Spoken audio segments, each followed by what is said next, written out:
Bula, and welcome to the program Nandina, sending out biblical truths to the ends of the earth.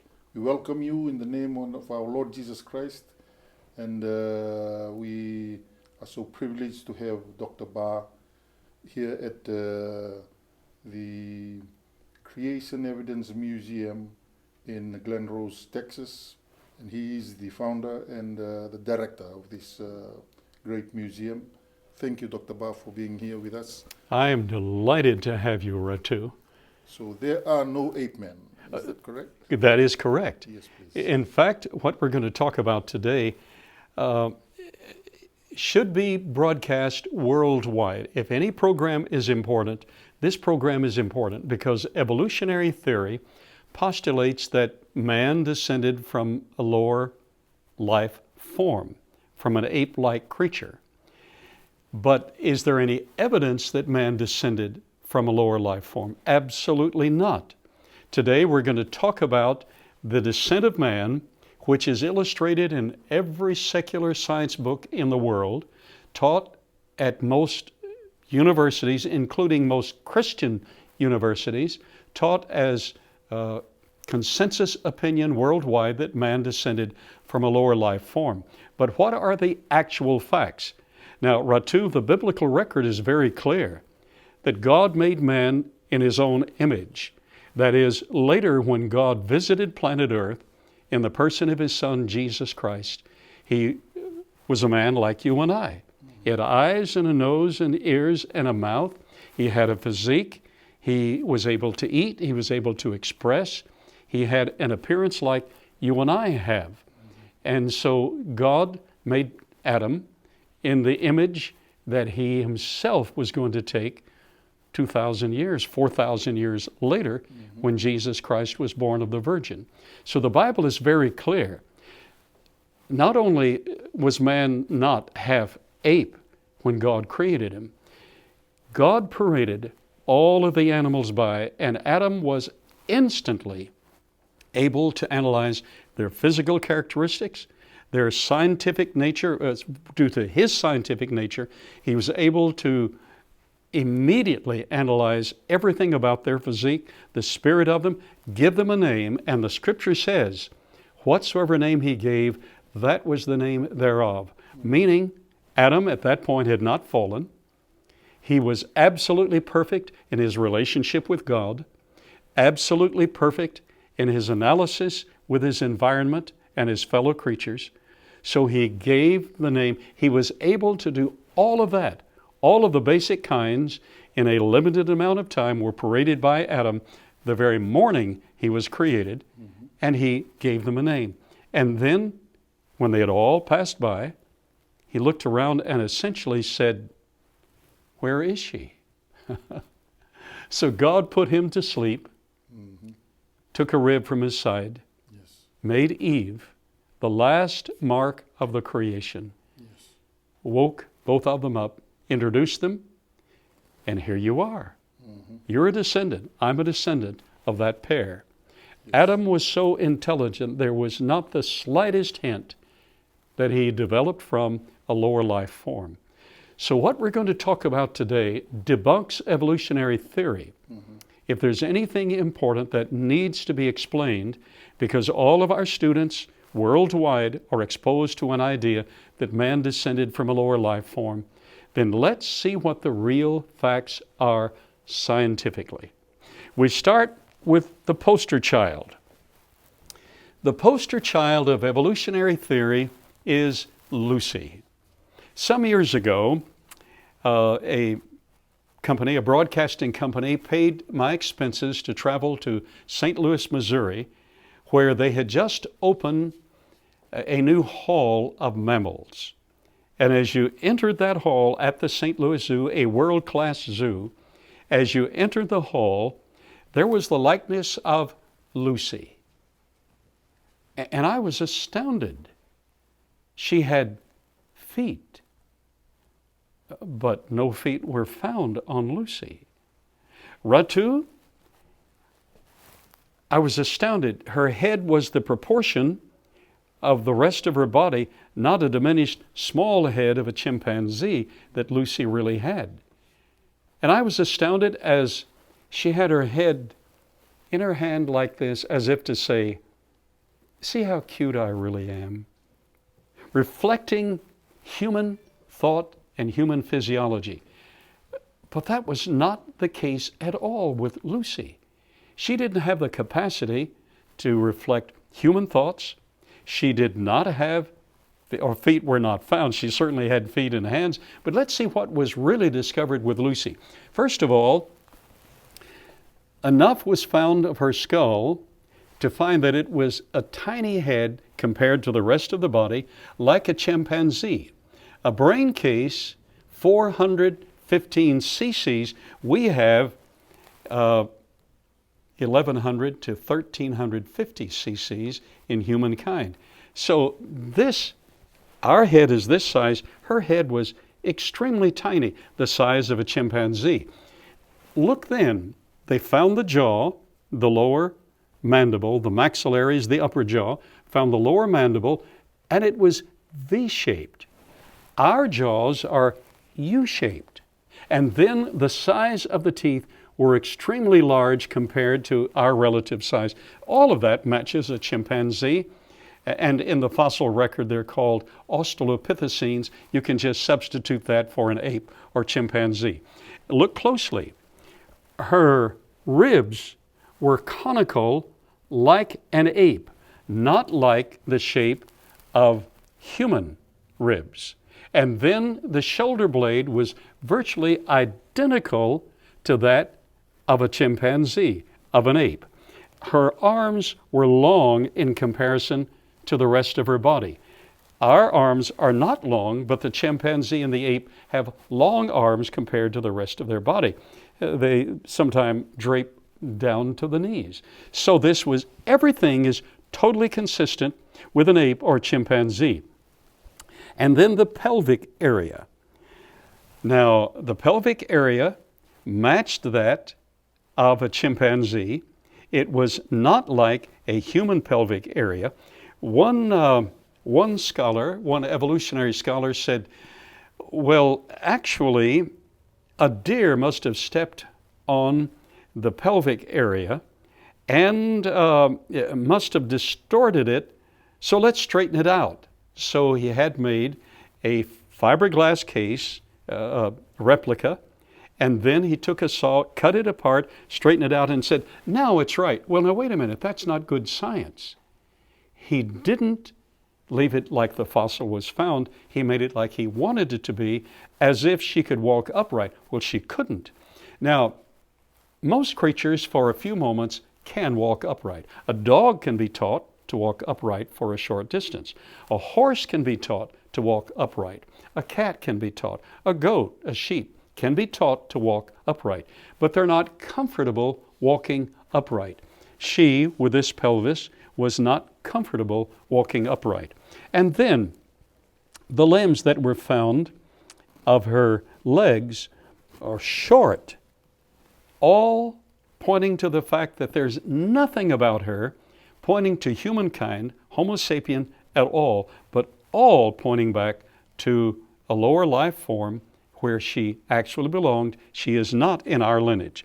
It's very interesting to note, once the evolutionary community had broadcast and run their conclusions of what they thought this was, she's the poster child of lower life forms developing to a higher life form.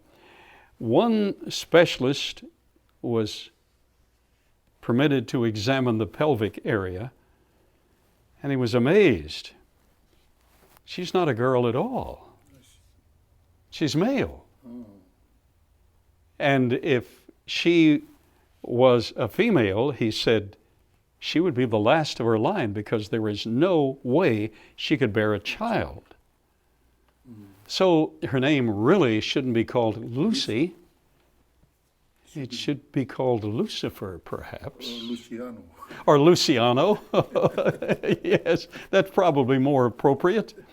So she in no way represents a graduation to humankind. So the poster child is wiped out. Now let's go to the descent.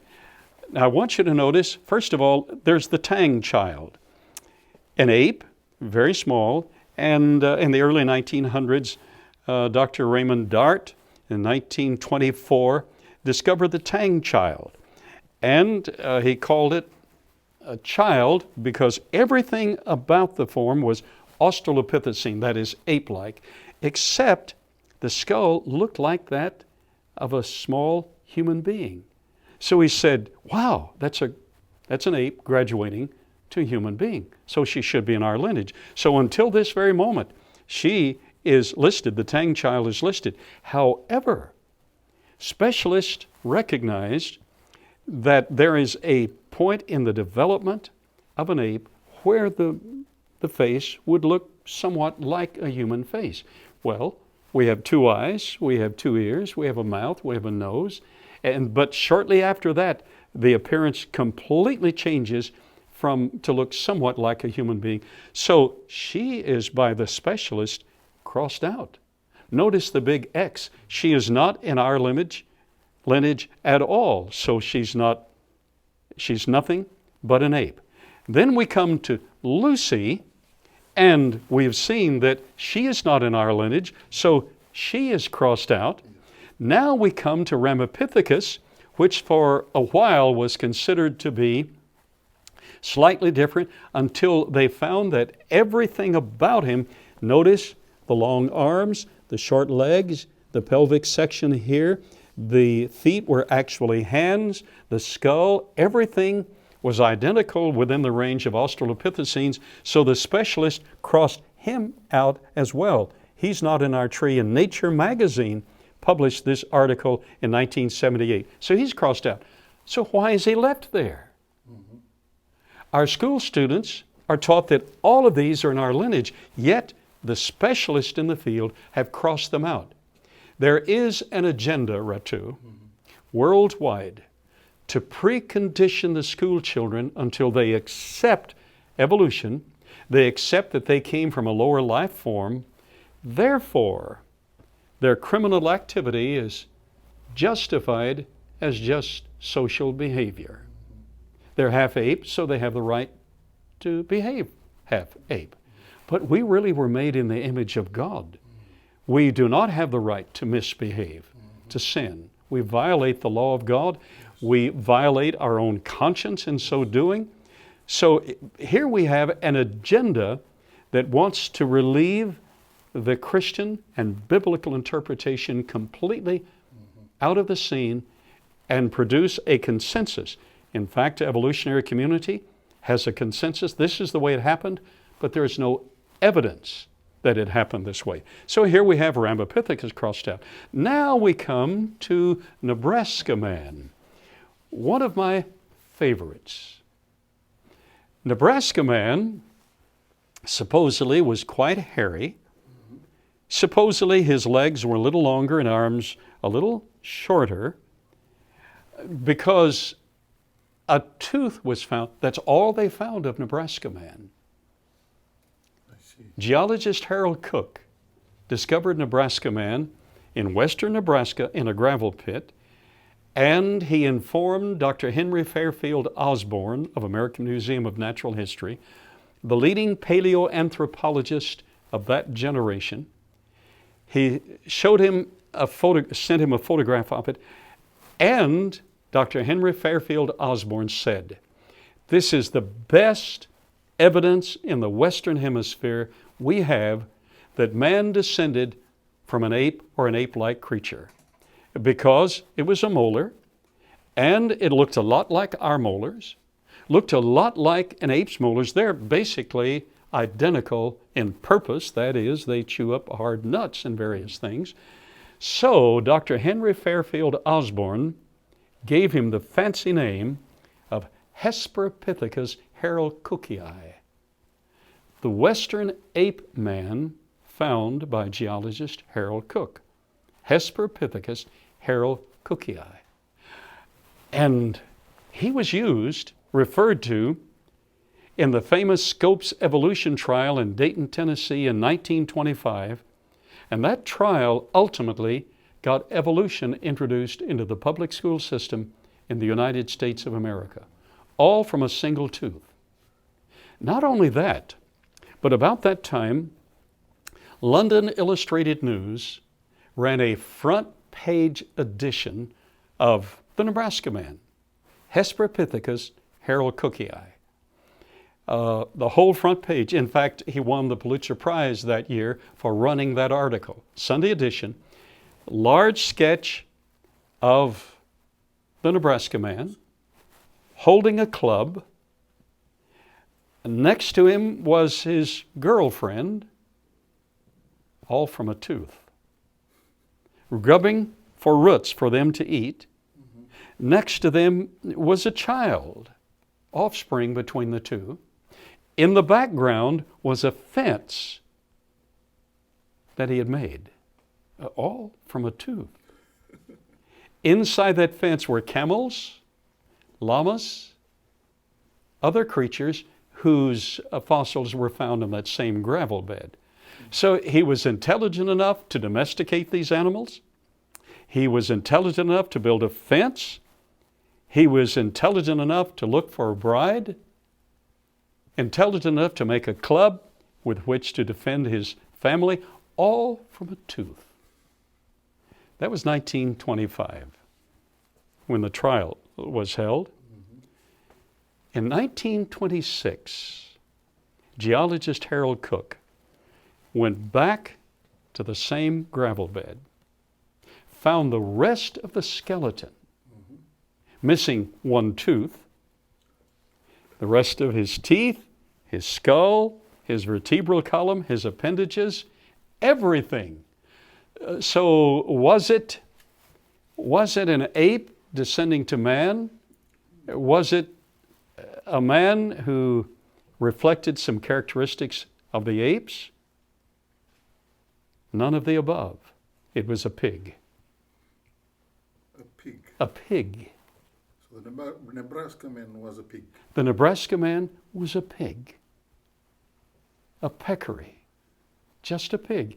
And for a while they said he was an extinct pig, and then they found in Paraguay in South America a colony, a herd of the pigs, all with the same characteristics.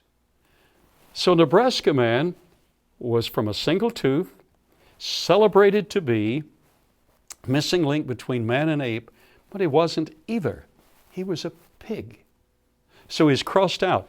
Yet, if you look at some of the outlines of the descent of man to show evolutionary progression, amazingly, you get Hesperopithecus in the lineup. Still today. Is that honesty? Mm-hmm. Is that scientific? By no means. So all of these have been X'd out. Here we come to Homo habilis.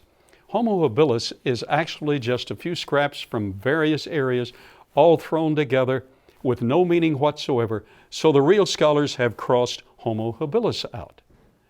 Now we come to the famous Piltdown Man in England. Yes. The famous Piltdown Man was announced in 1912, and he had first 2 teeth were discovered, and then later the skull and the jaw discovered. And amazingly, here we have a jaw, the skull of a human being, and then we have an ape's jaw found in the same place. So it was celebrated. Over 500 doctoral dissertations at accredited universities were written as he being in our lineage. Well, in 1953, they had enough scientific instrumentation to analyze the teeth. They found that they were file down. Then they had the scientific instrumentation, they examined the jaw, and they found that it was stained to match the cranium. It was a total forgery. Yet, it is still left in the lineage. So all of these are crossed out with a big X. But now we come to genuine human fossils. Homo erectus, this was a nearly perfect skeleton. They first found one with just a leg, a human femur, and a brain case.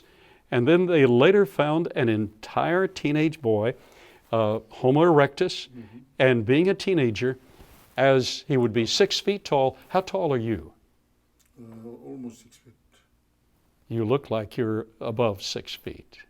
But you're about... With the shoes on, yes. Oh, you have the shoes. Okay. Okay, my brother.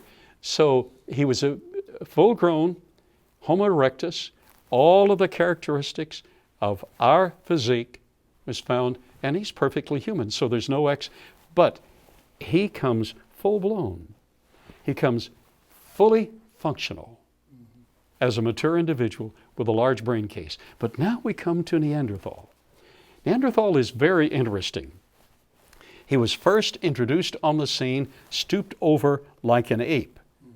But later it was discovered where they found him in the Middle East, in the caves, there was a plethora, that is, a large population had rickets, and they were stooped over. So that explains the stooped characteristic. Later they found skeletons of Neanderthal completely erect. Now they were not nearly as tall as you and I would average, but they were more robust. Now we have 1,350 cc's of brain capacity. They had 1,450 cc's of brain capacity. The amazing thing is, Neanderthal in Europe, they're found in the Middle East, their skeletons are found in the Middle East and in Europe. Amazingly, outside the Bible, the first evidence of artistry came from Neanderthal. At a Magdalenian Neanderthal site, a sketch was made, a sketch was found of a young lady with a tam cap, perfect posture, sitting on something. She had a jacket on with pockets. She had jewelry on.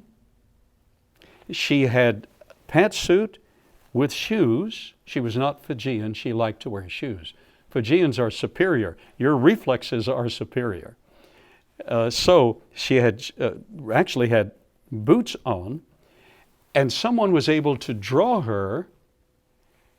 So artistry outside the scripture was first introduced by Neanderthal.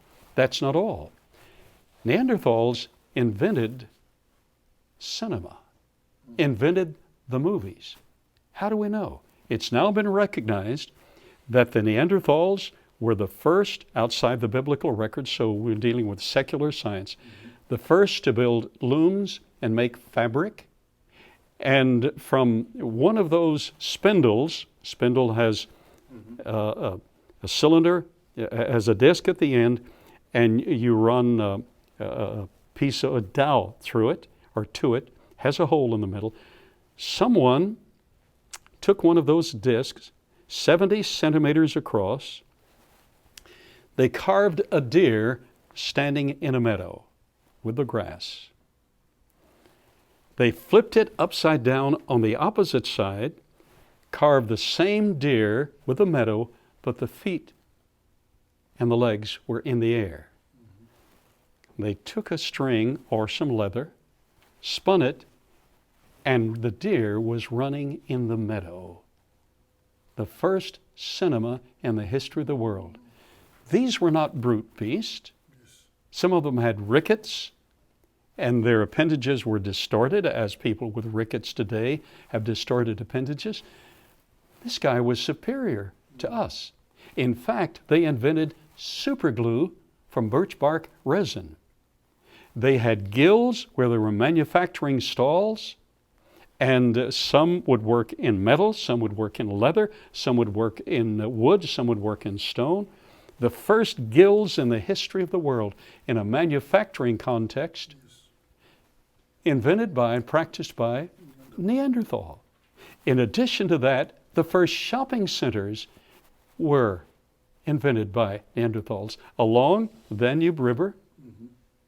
They found a Neanderthal site with jewelry, with clothing, with fabric, with ceramics. The first shopping center. So people could come down the river, they could stop, buy what they wanted, and go on their merry way. Which brings us now to Cro-Magnon. We have 1,350 cc's of brainy capacity. Yes. Neanderthal had 1,450 cc's. Cro-Magnon had 1,650 cc's of brain capacity. In the caves, in his caves, have been found artistry, a quarter of a mile below the surface, that is, you go through the labyrinthine caverns. This is one of the sketches. It's a sketch of a response to the full moon of this young stallion who has his legs in the air. He's prancing in response to the full moon. That is the first scientific illustration in the history of the world, found in the caves, and it was illustrated by Cro-Magnon. So supposedly they were ape-like. Not at all. They were superior. They were closer to creation. Now we come to modern man.